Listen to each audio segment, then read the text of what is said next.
unfold.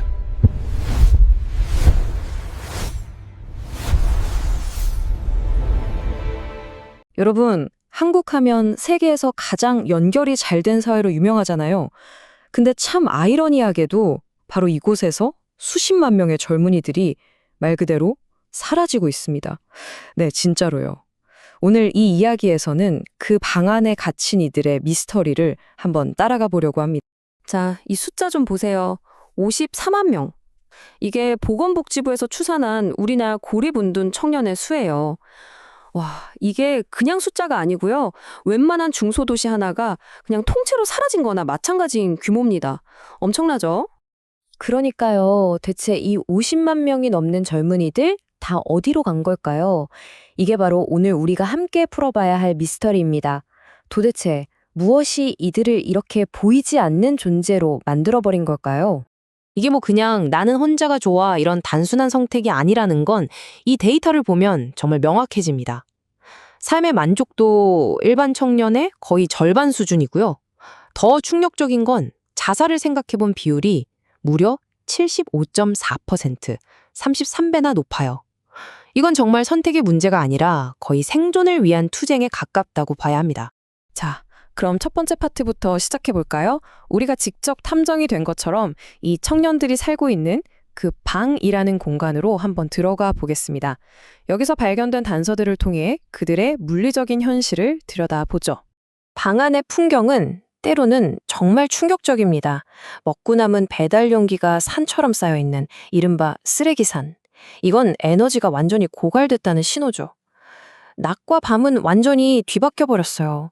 세상이 잠들어야만 비로소 활동을 시작하는 거죠. 인터넷이 세상과 연결되는 유일한 창이긴 한데 동시에 아시잖아요. 다른 사람들의 완벽해 보이는 삶과 나를 비교하게 만드는 아주 고통스러운 거울이 되기도 합니다. 근데 여기서 정말 중요한 지점이 있어요. 이 문제가 점점 나이를 먹고 있다는 겁니다. 더 이상 청년들만의 문제가 아니에요. 처음 고립을 시작했던 세대가 이제는 중년에 접어들고 있거든요.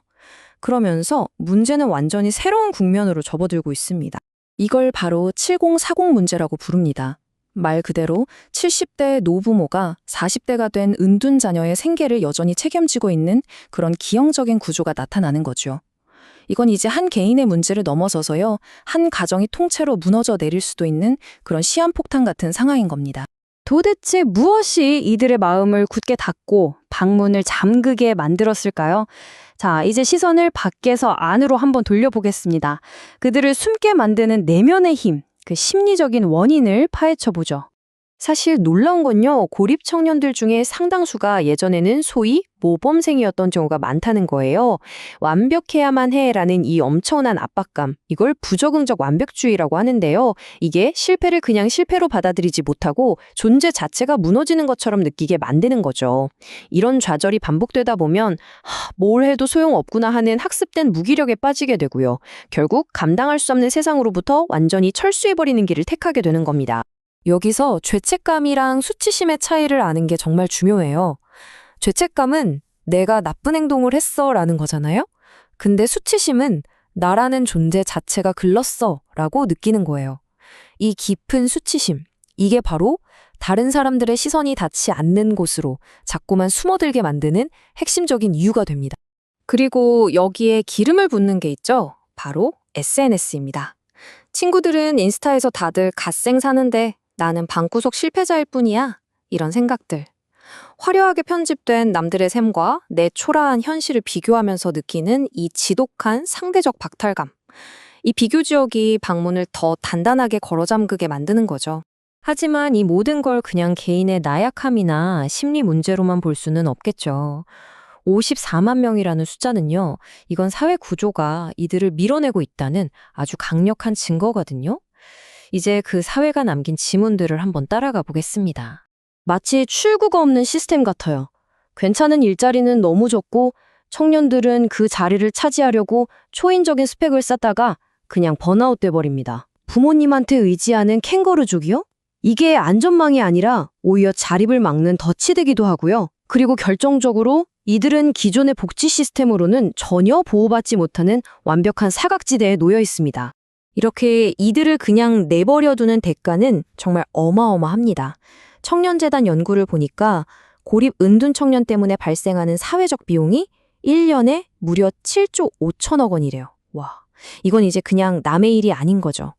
우리 사회 전체의 미래를 위협하는 문제가 된 겁니다. 전문가들은 이 상태를 사회적 죽음이라고까지 표현합니다. 섬뜩한 말이죠. 생물학적으로는 분명히 살아있는데 모든 사회적 관계나 역할이 끊어져서 사실상 존재하지 않는 상태, 누구에게도 이름이 불리지 않는 살아있는 유령 같은 상태를 말하는 겁니다. 자, 지금까지 문제의 원인을 정말 깊게 파고들었는데요. 좀 무거운 이야기였죠. 하지만 이제는 희망을 이야기할 시간입니다. 이 굳게 닫힌 문을 다시 열기 위해서 어떤 혁신적인 시도들이 있는지 한번 살펴보겠습니다. 나랑 똑같은 경험을 한 사람이 이걸 이겨냈다는 사실. 어쩌면 해결의 시작은 바로 이 한 문장에 있는지도 모릅니다. 나만 혼자가 아니구나 하는 위로, 그리고 먼저 그 길을 걸어간 사람이 있다는 것. 이게 바로 동료 지원이 가진 엄청난 힘이죠. 그래서 해결책들도요, 아주 거창한 게 아니라 굉장히 인간적인 것에서부터 시작해요. 예를 들면 이불 개기 같은 아주 작은 성공 경험으로 자신감을 다시 쌓는 거죠. 먼저 이 과정을 겪었던 선배, 이른바 은둔 고수가 멘토가 되어주기도 하고요. 또 다 같이 밥을 해먹으면서 무너졌던 일상을 회복하고 아무런 평가나 부담 없이 그냥 존재할 수 있는 안전한 공간을 만들어주는 게 핵심입니다. 여기서 진짜 흥미로운 패러다임의 전환이 일어나는데요.